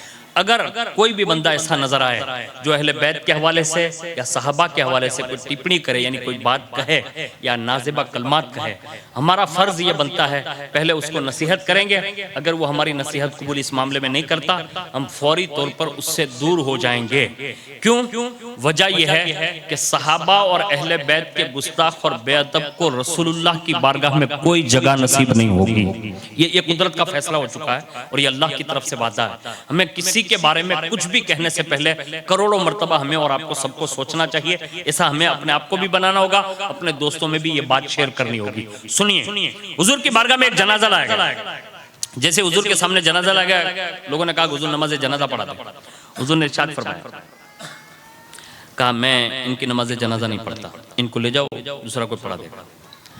साहबा ने अर्ज किया कि या रसूल अल्लाह, इससे पहले कभी आपने किसी मामले में ये नहीं कहा, यानी जनाजा ले जाओ मैं नहीं पढ़ाता, यानी मैं नहीं पढ़ता, आपने कभी नहीं कहा। आप सबकी जनाजे में शिरकत करते हैं और बाकायदा जनाजा पढ़ाते हैं, आपने इस बंदे की जनाजा क्यों नहीं पढ़ाई? हुजूर ने इरशाद फरमाया, इन्नहु काना युबग़िदु उस्मान फ़अबग़दहुल्लाह। इरशाद फरमाया, ये जिस बंदे को जनाजे में लाया गया था, ये मेरे उस्मान से दुश्मनी रखता था, यानी हजरत उस्मान गनी का बुग़्ज़ रखता था, तो उस पर अल्लाह का गज़ब नाज़िल हुआ और ये अल्लाह की रहमत से दूर हो गया। इसलिए मैंने उसकी नमाज जनाजा नहीं पढ़ी, क्योंकि नबी जिसकी जनाजा पढ़ाए तो उस पर अल्लाह की रहमत होती है ना। तो आपने फरमाया मैं उसकी नमाज जनाजा नहीं पढ़ाता, वो अल्लाह की रहमत से दूर है, इसलिए कि ये मेरे उस्मान से बुग़्ज़ रखता था। मैं कहता हूँ अगर सीने में खाली उस्मान गनी का बुग़्ज़ आ जाए तो हुजूर नमाज जनाजा नहीं पढ़ाते। तो मुझे बताओ, जो सहाबा और अहले बैत के दरमियान दुश्मनी की बातें करके लोगों को वरगलाता होगा, वो जब कब्र में जाएगा तो क्या रसूलुल्लाह उससे मुलाकात करेंगे? हरगिज नहीं ऐसा होगा। इसलिए अपने बच्चों को इस मामले में बचाइए। और आगे सुनिए, हजरत जाबिर फरमाते हैं, हुजूर ने फरमाया अंत वलिय्यु फिद दुनिया वल आखिरा फिद दुनिया व अंत वलिय्यु फिल आखिरा। फरमाया उस्मान तू दुनिया में भी मेरा दोस्त है और आखिरत में भी मेरा दोस्त है। अब यहाँ एक बात ये भी ज़हन में, जहाँ फजीलत है अपनी जगह पर है, समझ रहे हैं आप, लेकिन यहाँ से ये भी पता चला कि बेटियों के दामाद से यानी अपनी बेटी के शोहर से ससुर जी को ये चाहिए कि वो उससे मोहब्बत का पहलू अपनाएं।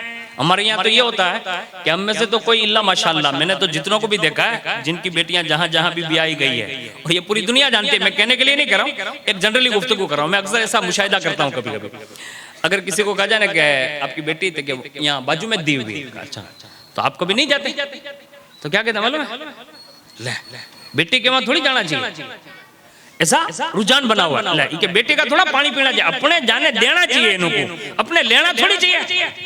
अरे मेरे भाई, बेटियों के घर जाना ये रसूलुल्लाह की सुन्नत है। हमें ये सब दुनिया ने सिखा दिया तो हमने वही सीख लिया, हमने दीन पहचाना है। हुजूर कहते हैं कि उस्मान तू मेरा दुनिया में भी दोस्त है, आखिरत में भी दोस्त है। अरे जब दोस्ताना ताल्लुक आपके दामाद के साथ आपका रहेगा तो बेटी को कोई मसला भी होगा ना तो वो चुपके से आपको कुछ कहेगी ना, तो आप दोस्ताना ताल्लुक में कह देंगे का थोड़ा इसमें यूं ध्यान रखना ना, तो वो मान भी लेगा। अब आया तो 36 નો જ મતલબ આંકડો હોય, આ બાજુથી આમ તાણે ને આ બાજુથી આમ તાણે, ઈ ભટકાવાની જ વાર હોય। લે હું કઈ નાના બાપનો છું? લા ભાઈ તું નાના બાપનો નથી, આ જેણે દીકરી દીધી છે ને ઈ તારો બાપ છે, ઈ તને ખબર હોવી જોઈએ। हुजूर ने फरमाया तुम्हारे 3 बाप है। साहबा ने पूछा या रसूलल्लाह 3 बाप? कहा एक तुम्हारा हकीकी बाप, एक कहा जिसने तुम्हारे निकाह में बेटी दी जिसको ससुर कहते हैं वो भी तुम्हारा बाप है, और हुजूर ने फरमाया जिनसे तुमने दीन सीखा है वो उस्ताद भी तुम्हारा रूहानी बाप है। यानी ये 3 बाप। आज आप देखिए दामाद बाजू में बैठो है ना तो ये ससुर जी ने तारीफ करते हो बेचारो, ऐसा ना करें, बल्कि अपने बच्चों को सिखाए कि बेटा जिसकी बेटी आप लाए ना वो भी आपके बाप के दर्जे में है, और बेटी को भी ये सिखाए कि मेरे माँ बाप है ना वो भी आपके माँ बाप की तरह मेरे माँ बाप है, तो इसका भी दर्जा वैसा ही है। ऐसे बेटियों के लिए भी है, तो ये सिखाना पड़ेगा। हुजूर बड़ी मोहब्बत फरमाते थे। कभी कभी तो हुजूर साहबा को देखने भेजते कि जाओ तो मेरे उस्मान के घर, जब उस हजरत उस्मान गनी के दरवाजे पर जाते ना तो अंदर नहीं जाते जल्दी से, दरवाजे पे एक आदत होती थी साहबा को, हुजूर ने सिखाया था कि पहले दरवाजे पे जाओ तो दस्तक दो, सलाम करो, पहली बार सलाम करो, दोबारा सलाम करो, 6 बार सलाम करो, अगर जवाब नहीं आता तो वापस हो जाओ, क्योंकि उस वक्त हो सकता है वो किसी खास काम के लिए बिजी हो, तो उसको छेड़ो नहीं, मतलब वापस चले जाओ। तो एक साहबी रसूल गए, और जैसे गए तो दरवाजे के बिल्कुल सामने जो मतलब बारी थी तो वहीं से देख लिया कि हजरत उस्मान गनी और हजरत रुकैया या हजरत उम्मे कुलसुम दोनों में से कोई बैठी हुई थी, तो देख के वापस हो गए। लेकिन एक नजर देखा और देखने के बाद हुजूर के पास आए। हुजूर ने फरमाया मेरे उस्मान के यहाँ गए थे? कहा हाँ। कहा क्या हाल है? कहा हुजूर एक झूले में दोनों साथ में बैठे हुए थे, यानी आपकी साहिबजादी भी और हजरत उस्मान गनी।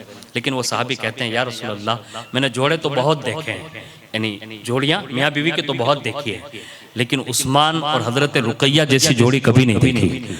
हुजूर खुश हो गए, यानी हुजूर के चेहरे पे मुस्कुराहट आ गई, यानी अपनी बेटी और दामाद के मामलात में ये सुनकर हुजूर खुश होते थे। आज हमें और आपको भी अपने दामाद और अपनी बेटी के मामलात में ऐसे वसी दिल रखने पड़ेंगे और बाकायदा इस तरह से लोगों के दरमियान ये बात फराहम करनी पड़ेगी। आगे सुनिए, हजरत अब्दुल्लाह इब्न अब्बास फरमाते हैं कि हुजूर की साहिबजादी हजरत उम्मे कुलसुम हुजूर नबी सल्लल्लाहु अलैहि वसल्लम के पास आई और अर्ज किया या रसूल अल्लाह क्या फातिमा का शौहर मेरे शौहर से बेहतर है?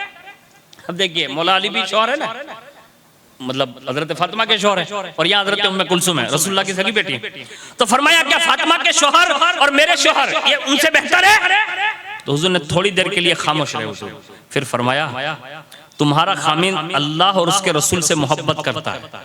ये हजरत उम्मे कुलसुम से कहा तुम्हारा खाविन यानी तुम्हारा शौहर ये अल्लाह उसके रसूल से मोहब्बत करता है, और अल्लाह और उसका रसूल भी तुम्हारे शौहर से मोहब्बत करते हैं। यानी अपनी बेटी को अपने शौहर की फजीलत बयान की और बयान फरमाया, और फरमाया तुम्हारे शौहर के लिए मजीद इजाफा करता हूं, यानी एक बात और आगे बढ़ाता हूं। कहा क्या?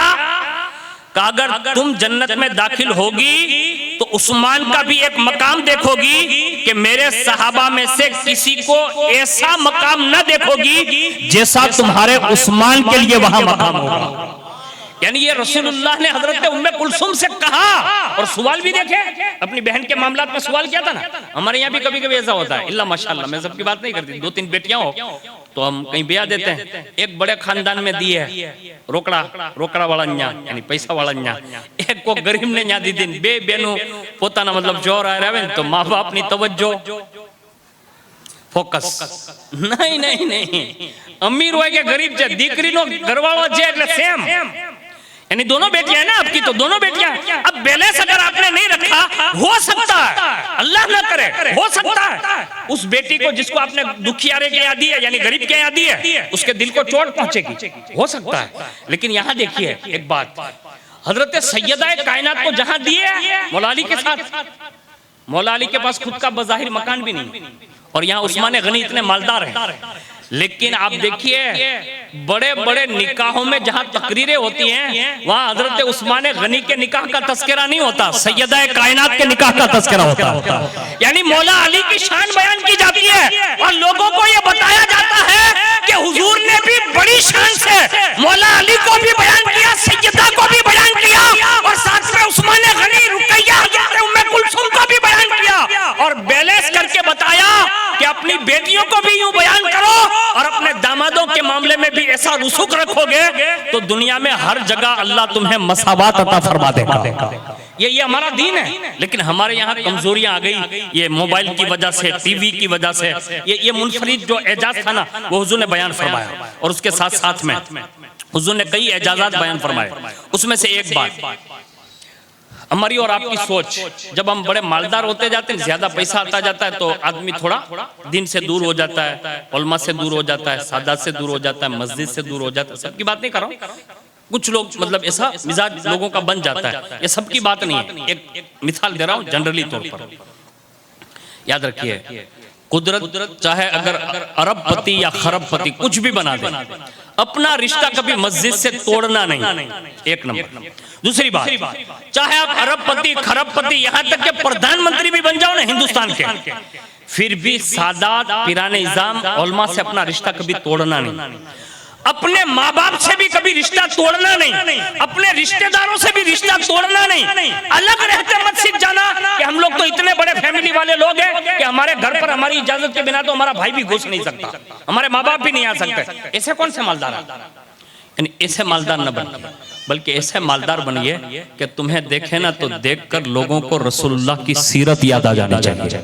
हजरत उस्मान गनी का पता चल जाना चाहिए कि ये उस्मान गनी का गुलाम लगता है। ये उन्होंने किया, उन्होंने कभी ऐसी झिझक महसूस न की, बल्कि फरमाते हैं कि हुजूर सल्लल्लाहु अलैहि वसल्लम की जो भी अदाएं, यानी सहाबा ने जो भी जिंदा की, ये अदाएं हजरत उस्मान गनी रज़ी अल्लाह तआला अन्हु ने भी बड़ी तेजी के साथ जिंदा फरमाई, यानी इस हद तक जिंदा फरमाई कि हम और आप तो मतलब उसका मद्दे मुकाबिल पेश भी नहीं कर सकते। लेकिन उन्होंने जो अदा की, अदा अपनाई ना, वो सुनिएगा, बज़ाहिर अपने को ये लगता है कि ये बहुत छोटा काम है, लेकिन ये छोटा काम वही करके दिखाकर ये बताना कि ऐसा रसूलुल्लाह ने भी किया है, ये सबसे बड़ी खूबी की बात है।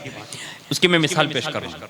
हजरत उस्मान गनी मस्जिद नबी से बाहर निकले, यानी मस्जिद नबी से उस जमाने के दौर से जब उनका दौर चल रहा था, बाहर निकले। उस वक्त जीने वगैरह बन चुके थे, यानी पगथिये वगैरह छोटे मोटे, तो बाहर निकले। आपने फरमाया खादिम से का पानी ले आओ, पानी लाए, आपने वहीं वजू किया, फिर घर भेजा, और घर भेजकर कहा कि गोश्त पकाकर मतलब ले आओ, गोश्त पकाकर लाएगा। मस्जिद नबी के बिल्कुल बाहर एकदम आपने उसी जीने पर बैठकर बावजू होकर वो गोश्त तनाउल फरमाया, फिर मुस्कुराए, खूब मुस्कुराए, खूब मुस्कुराए। मुस्कुराने के बाद आपस में जो साहबा खड़े थे ना, उनसे फरमाते हैं, पूछोगे नहीं कि उस्मान ऐसा तुमने क्यों किया? यानी ये सामने से कहा पूछोगे नहीं कि ऐसा क्यों किया? तो लोगों के हैरत हुई, कहा हुजूर अभी तो मस्जिद से निकले थे, वजू तो था ही, लेकिन फिर भी वजू किया, घर से गोश्त भी मंगवाया, और फिर यहीं पर बैठकर आपने तनाउल फरमाया, खूब मुस्कुराए। हमें तो समझ में नहीं आया, लेकिन आपने पूछा है तो पूछ लेते हैं कि अमीरुल मोमिनीन आपने ऐसा क्यों किया?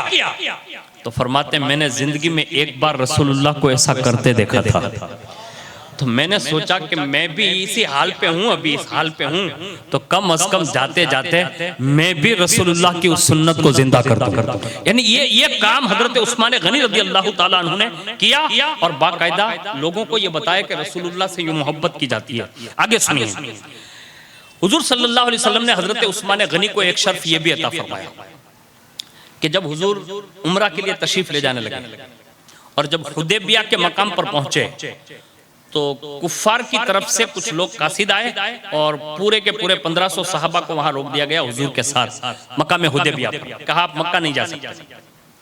तो हुजूर ने फरमाया ठीक है, लेकिन ये इरशाद फरमाया, कहा कि हम लोग उम्रा के लिए आए हैं, जंग के लिए नहीं आए हैं, हमारे साथ जानवर हैं यानी कुर्बानी के लिए, तो हमें आप जाने दें। तो कहा नहीं, इस साल आपको अंदर जाने नहीं दिया जाएगा। कहा ठीक है।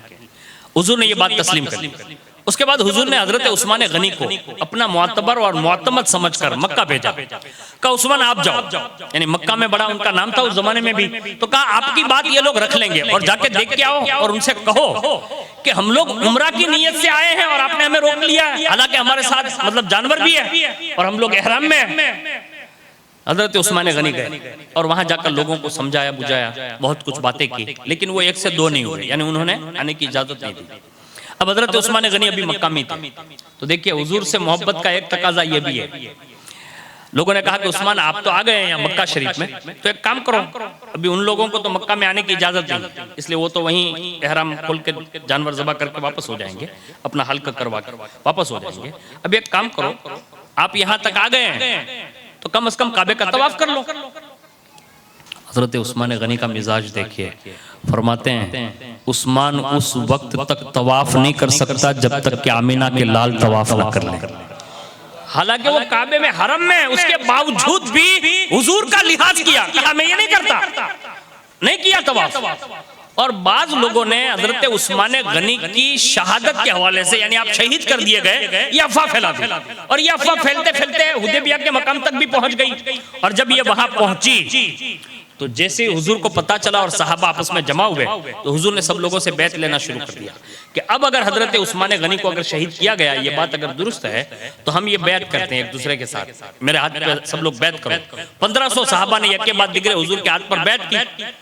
अब हुजूर का इल्म गैब देखिए, हुजूर ने उस वक्त अपने एक हाथ को लिया और एक हाथ को अपने दूसरे हाथ में लेकर ऐसे रखा, हुजूर ने रखा। ये तो मिसाल समझाने के लिए अर्ज कर रहा हूँ, वरना हुजूर के हाथ तो हुजूर के हाथ है, जिसको आला हजरत कहते हैं हाथ जिस समत उठा गनी कर दिया मुझे बहरे समाहत पे लाखों सलाम। हुजूर के हाथ बड़े बेमिसाल है, समझाने के लिए अर्ज कर रहा हूँ। हुजूर ने ऐसे अपना हाथ अपने हाथ में लिया और सहाबा के दरमियान फरमाया, ये मैं अपने हाथ को उस्मान का हाथ करार देता हूँ, उस्मान का हाथ करार देता हूं और उसकी बैत लेता हूं। हुजूर ने बैत ली, यानी ये दस्ते रसूल को हुजूर ने उस्मान गनी का हाथ कहा।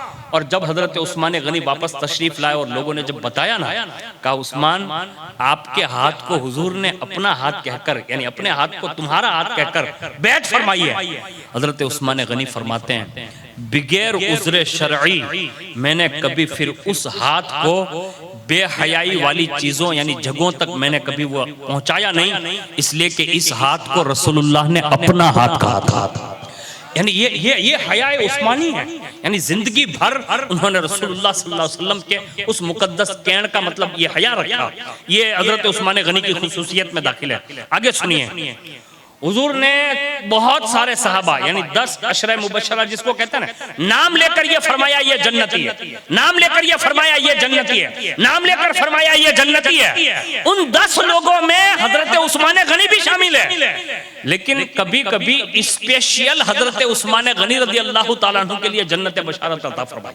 और ये खास वस्फ है हजरत उस्मान गनी का कि कमोबेश उस जमाने में सहाबा बड़े मालदार भी थे। हजरत अब्दुर्रहमान बिन औफ मालदार थे और दिगर सहाबा यानी फारूक आजम खुद भी मालदार थे, बड़े बड़े किबार सहाबा जो मालदार थे।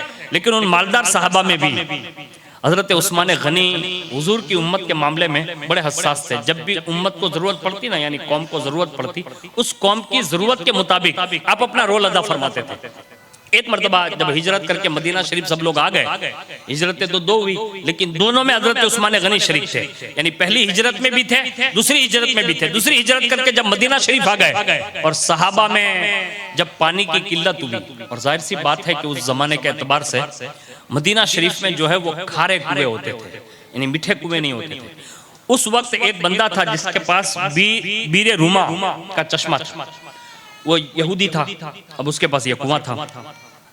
तो जब साहबा ने शिकायत की ना कि या रसूलल्लाह पानी पीने के लिए मतलब है नहीं, तो पानी का कोई इंतजाम किया जाए, तो हुजूर को साहबा ने बताया कि ये यहूदी है, वो पानी बेचता है यानी कुएं में से, तो हम इसे खरीद करते हैं, लेकिन अभी तो यहाँ नए नए आए हैं तो इतना कोई कारोबार भी नहीं है, तो रोजाना पानी बेच के मतलब खरीद कर लेना ये सबके बस की बात भी नहीं है। तो हुजूर ने फरमाया ठीक है चलो उनसे बात करते हैं। अब देखिए जब भी कौम को जरूरत हो ना तो हुजूर खुद तशरीफ ले जाते थे। हाँ, हमारे यहाँ तो हगो भाई हुआ ने हम कीधुं ने कि भाई અહીંયા આવજે નહીં હું અહીંયા પગી ગયો તો કે ભાઈ લીવ્યો આવીને, यानी हम अपने भाई के लिए भी जाने के लिए तैयार नहीं है। ये रसूलुल्लाह का खासा था कि किसी के भी मामलात होते हुजूर खुद तशरीफ ले जाते। हुजूर खुद तशरीफ ले गए यहूदी के पास और जाकर फरमाया कि ये बीरे रुमा का पानी जो है वो मीठा है, तो मुसलमान को खरीदने में तकलीफ है अभी फिलहाल, तो एक काम करो ना। कहा क्या? कहा ये चश्मा मुझे दे दो, यानी ये कुआं मुझे दे दो, मैं तुम्हें जन्नत का कुआं दूंगा। यानी हुजूर की उम्मत को जरूरत थी, हुजूर ने डायरेक्ट जन्नत का वादा दिया, कहा जन्नत का कुआं दूंगा। उसने कहा कि आप बात तो सही कर रहे हैं, लेकिन मेरे घर का जो गुजरान चल रहा है ना वो इसी कुएं के पानी से चल रहा है, यानी मैं इसको बेचता हूँ, खाता पीता हूँ, बाल बच्चों को खिलाता हूँ। अगर मैंने ये आपको दे दिया तो फिर मेरा मतलब कारोबार जो है वो ठप हो जाएगा, इसलिए मैं आपको जन्नत के कुएं के बदले बेच नहीं सकता। हुजूर ने फरमाया ठीक है आप अपना काम चलाएं। हुजूर तशरीफ ले आए। अब यहाँ हुजूर तशरीफ ले आए, ये बात जब हजरत उस्मान गनी कारोबार से मतलब तिजारत से वापस आए तो किसी ने बताया, कहा हुजूर आज फला के पास गए थे और फरमा रहे थे कि ये बीरे रुमा मुझे दे दे, मैं जन्नत का कुआं देता हूँ। अब हुजूर से कहा नहीं, सीधे सीधे बीरे रुमा वाले के पास यहूदी के पास गए और फरमाया भाई ये कुएं का सौदा करना है। तो उसने कहा कि हजरत मैं कारोबारी आदमी हूँ, इसी से गुजरान चलाता हूँ, मैं अगर बेच भी दूंगा तो फिर खाऊंगा पीऊंगा, क्या हो सकता है चंद रोज के बाद आपकी ये कीमत खत्म हो जाए। तो फरमाया एक काम कर आधा ही बेच दे। ये उस्मान गनी है, उम्मत का दर्द है ना, कौम का दर्द है। फौरन कहा एक काम कर आधा बेच दे। कहा आधा कैसे कुआं बिकता है? कहा एक दिन तू पानी भरेगा बेचेगा। कहा ठीक है, और दूसरे दिन सिर्फ मुस्तफा के गुलाम पानी भरेंगे, यानी ये एक दिन का पैसा मैं तुझे 12,000 दिरहम दे रहा हूँ, यानी ये मुसलमानों को भर देने का एक दिन का कुआं जो है मेरा रहेगा, यानी ये 12,000 दिरहम मैं तुझे दे रहा हूँ। कहा ठीक है। अब ये सौदा हो गया तय, एक दिन यहूदी भरता और दूसरे दिन मुसलमान भरते, ये भी रोजाना का मामूल था। लेकिन मुसलमानों के वक्त जो है वो कुएं में बरकत इतनी हो जाती थी कि जितना चाहे पानी निकालते निकलता ही जाता, यानी चश्मा जारी रहता। दूसरे दिन जब यहूदी की बारी आती तो पानी कम हो जाता। तो अब जाहिर सी बात है कि यहूदी को थोड़ा घाटा होने लगा, तो चलकर खुद उस्मान गनी के पास गया और आकर कहता है, कहा मैंने वो आधा कुआं बेचा है ना 12,000 दिरहम में। कहा हाँ। कहा 8,000 दिरहम और दे दो, मैं तुम्हें पूरा कुआं अता फरमा देता हूं। अब ये पूरा कुएं का सौदा किया और उसके बाद हुजूर के पास हजरत उस्मान गनी गए और अर्ज किया या रसूलल्लाह, वो यहूदी को जो उस दिन आपने बात की थी कि एक चश्मे के बदले जन्नत में चश्मा मिलेगा यानी कुआं मिलेगा, तो क्या वो सबके लिए है? तो फरमाया जो भी खरीद कर देगा। कहा या रसूलल्लाह आपके उस्मान ने खरीद भी लिया है और आपके हाथ में दे रहा है, मुसलमानों के लिए उसे वक़्फ़ कर दीजिए। ये जज्बा था। आज आपने नहीं हग्गा भाई ने दावत નું કહો કે ને ભાઈ એના નામનું તો કાર્ડ લાગ તારે અહીંયા ગોસ્પાકની નિયત છે ઇમામ લેકે એને દાવત દેવા જોઈવી જ નથી, એટલે હગ્ગો ભાઈ છે તોય નથી દેવા દેવી। यानी हम लोग अपनों से इतने दूर हो गए और यहाँ हाल ये है कि पूरी उम्मत के लिए कुआं वक़फ़ है, जो चाहे पिए खाए। ये हजरत उस्मान गनी का मतलब दस्तूर था। आज हमें भी ये सारी चीजें अपनी सोसाइटी में लागू करने की जरूरत है। दूसरी बात, हजरत अबू मूसा अशअरी वो बयान करते हैं, एक बार हुजूर एक बाग में दाखिल हुए और मुझे बाग के दरवाजे पर मतलब बिठाया मामूर फरमा, बस एक आदमी ने अंदर आने की इजाजत तलब की, यानी बाग के अंदर।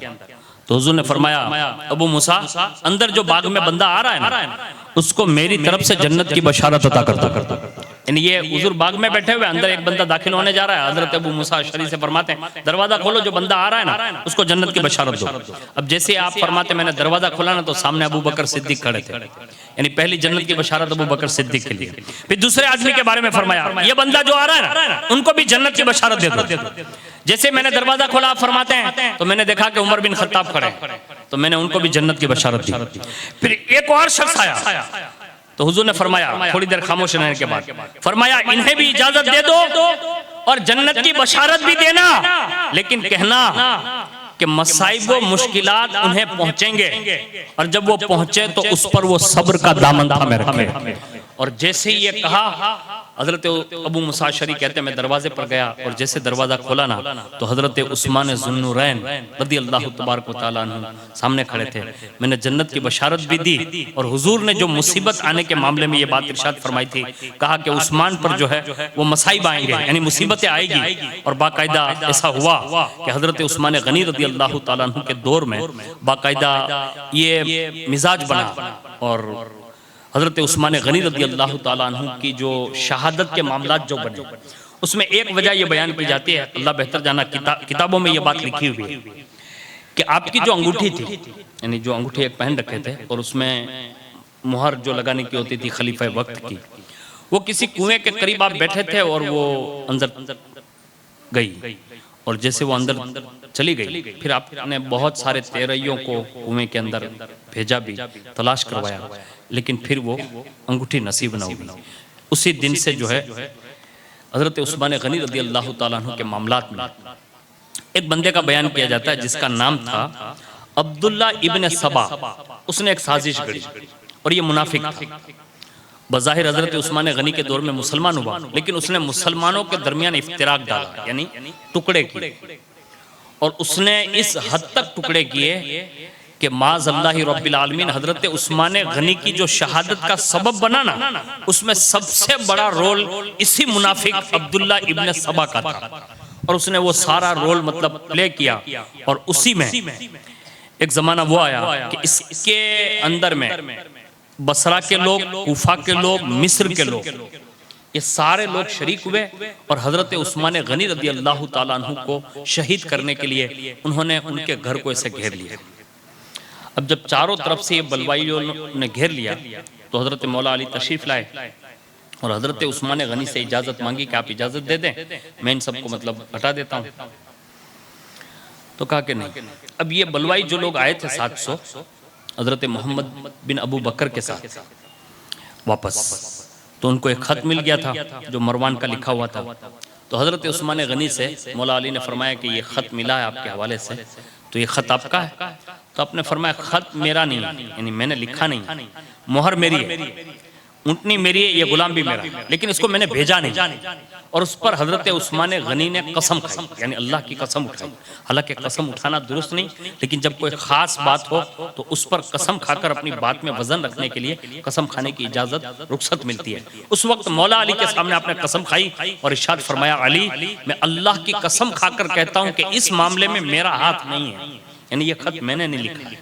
अब लोगों ने शोर मचाया, कहा जब आपने लिखा नहीं है तो आप मरवान को हमारे हवाले कर दें। अब मरवान जो था वो बनु उमैया का आदमी था यानी खानदान से था और बनु उमैया में बड़ी तादाद में लोग जो है मुसलमान हो चुके थे। अगर आप उनको इजाजत दे देते तो कोई मसला ही नहीं बनता, यानी फितना वही खत्म हो जाता। लेकिन डर ये था कि अगर इसको सौंप दिया गया और उसके खानदान वाले सामने आ गए तो मदीना शरीफ की बेहुरमती हो सकती है और उसमें खून टपकेगा। और उस्मान गनी फरमाते हैं कि मुझे रसूलुल्लाह की हया इतनी थी कि मैं अपनी वजह से रसूलुल्लाह के मदीने की गलियों को रंगीन करना नहीं चाहता था, यानी जंग हो मदीने में ये मैं नहीं चाहता था, इसलिए मना कर रखा था। सारे सहाबा आते थे और ये इजाजत मांगते थे, आपने सबको मना कर दिया। अब हुआ ये कि जब लोगों ने मुहासिरा कर लिया, अब लोग जो है दरवाजे पे आके हजरत इमाम हसन, इमाम हुसैन और हजरत जुबैर, तलहा और दीगर लोगों के बड़े बड़े साहिबजादे हजरत उस्मान गनी के दरवाजे पर पहरेदार भी थे। अब चारों तरफ ये दुश्मनों ने घेरा हुआ। अब इसको एक हफ्ता बीता, अब अंदर आना जाना बंद कर दिया गया, यानी लोग फिर आना जाना बंद कर दिया। गेट पर सब जा सकते हैं, उससे आगे नहीं जा सकते। लेकिन जब चंद रोज गुजरे ना तो हजरत उस्मान गनी रज़ी अल्लाह तआला अन्हु को प्यास लगी तो आपने बाहर आवाज दी और लोगों से बताया कि लोगों, मैं वही उस्मान गनी हूं कि जब तुम्हारे लोगों को पानी की जरूरत पड़ी थी तो मैंने पहली मर्तबा 12,000 और उसके बाद 8,000 दिरहम देकर मैंने बीरे रुमा खरीद कर दिया था।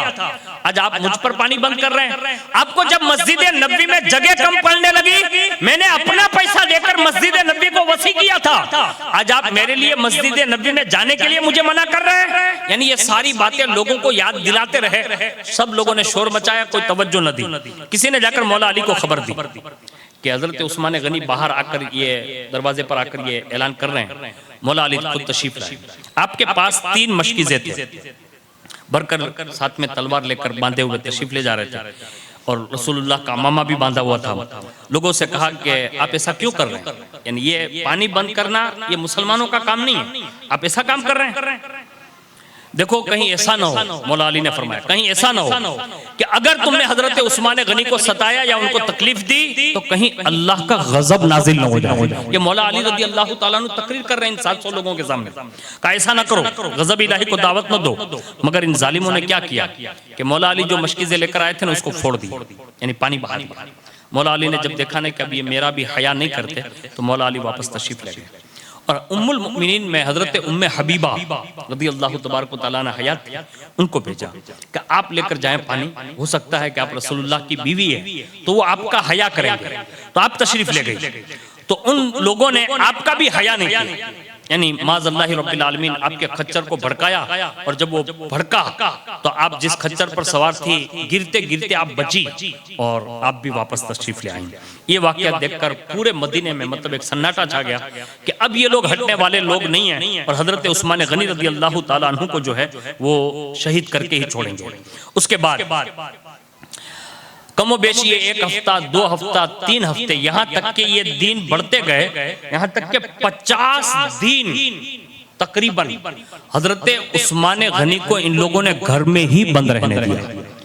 किसी को अंदर आने की इजाजत न दी, न खाना जाने दिया, न पानी पीने दिया, बल्कि इसी कर्बो इस्तिराब में हजरत उस्मान गनी को 50 दिन तक उसी मकान में कैद रखा। उस अरसे के दरमियान यानी बार बार हजरत उस्मान गनी फरमाते हैं कि मैंने बार बार लोगों को समझाया कि आप मुझे कत्ल न करो, आप मुझे मतलब इस तरह हिरासत में न लो, कहीं अल्लाह का गजब नाजिल होगा। बहुत कुछ समझाया, किसी की बात समझ में ना आई। उसके बाद फरमाते जब ये 50 दिन बीते तो एक दिन मैंने ख्वाब देखा रात में कि हुजूर तशरीफ लाए हैं, साथ में अबू बकर भी है, फारूक आजम भी है, और फरमाते उस्मान प्यास लगी है। अर्ज किया या रसूलल्लाह 40-50 दिन बीत गए, इन लोगों ने आपके उस्मान पर पानी बंद कर दिया। अल्लाह अल्लाह। जब हुजूर ने ये सुना ना तो हुजूर ने फरमाया उस्मान अब फिक्र न करें, कल रोजा जो खोलेंगे ना तो मेरे साथ हौज़े कौसर पर खोलेंगे। यानी हुजूर ने ये बशारत दी और उसके बाद फरमाया कि उस्मान कल आपकी शहादत का दिन है, यानी कल आपको शहीद कर दिया जाएगा, लेकिन उस्मान याद रखना सब्र का दामन हाथ से जाने न देना। हुजूर ने यह नसीहत फरमाई और इरशाद फरमाया, कहा सब्र और ज़ब्त से काम लेना। हज़रत उस्मान गनी ने जब ये ख्वाब देखा, सुबह हुई, अपनी बीवी को बताया और उसके बाद रावी लिखते हैं कि उसके बाद हज़रत उस्मान गनी ने जो है वो दरवाज़ा ऐसे खोल दिया, यानी खुद खोल दिया। लेकिन रावी लिखते हैं कि ये दरवाज़ा जो खुला था वहाँ पहरेदार साहबा के बेटे बैठे हुए थे, तो ये कुछ लोग जो है वो पिछली जानिब से ऊपर से छत से बाकायदा अंदर गिरे और जैसे ही वो अंदर आए तो हज़रत उस्मान गनी रज़ी अल्लाह ताला अन्हु कुरान की तिलावत फरमा रहे हैं।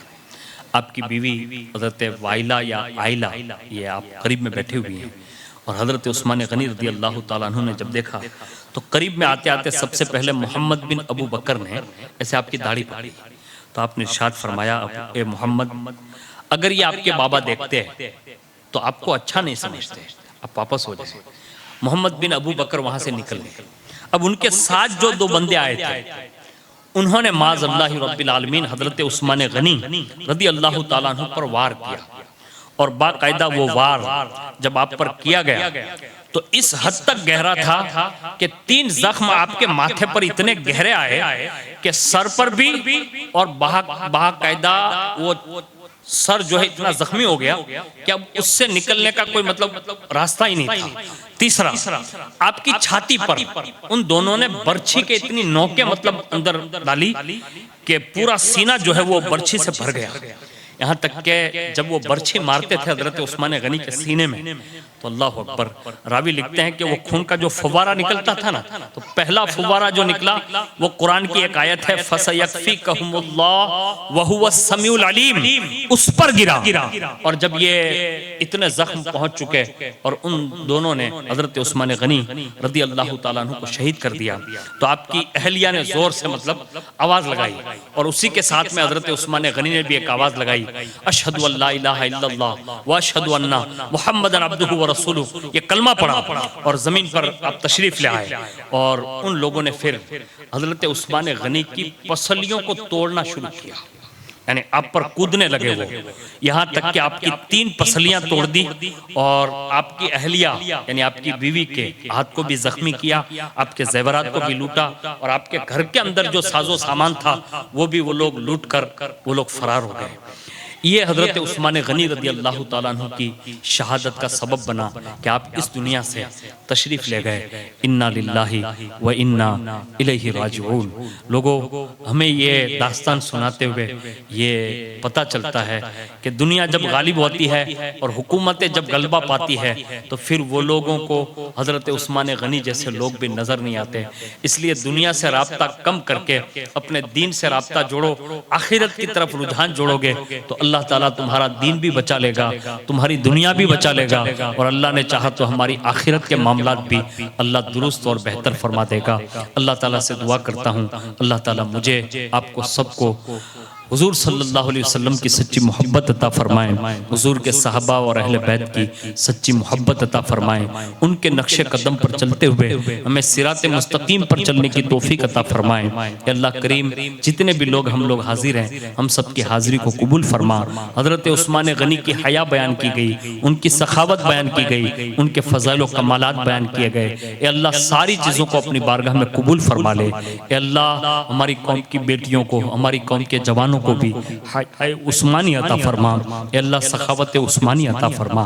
अल्लाह जितने भी लोग यहाँ हाजिर हैं, हजरत उस्मान गनी के तसद्दुक से, इमाम हुसैन के तसद्दुक से, शोहदाए करबला के तसद्दुक से, अल्लाह दुनिया और आखिरत की भलाइयाँ अता फरमा। दुनिया और आखिरत में जिल्लत और रुसवाई से हमारी हिफाजत फरमा। अल्लाह इस्लाम और मुसलमानों का बोल बाला फरमा। अल्लाह बीमारों को शिफा अता फरमा। अल्लाह गरीबों की गुर्बतों को दूर फरमा दे। अल्लाह उन्हें बेहतर वुसअते रिज़्क़ अता फरमा। अल्लाह उन्हें वसी रिज़्क़ों में हलाल रिज़्क़ अता फरमा, हलाल रिज़्क़ों में बेशुमार बरकतें अता फरमा। अल्लाह जीते जी बार बार, 100,000 बार हम सबको, हमारी औलादों को भी, हमारे माँ बाप को भी, हमारे असातिज़ा पीरान निज़ाम सबको भी अल्लाह बार बार हज व उम्रा की सादत अता फरमा। हजरत उस्मान गनी के दर की हाजिरी अता फरमा। इमाम हसन पाक के दर की हाजिरी अता फरमा। अल्लाह साहबा अहले बैत के दरों की हाजिरी अता फरमा।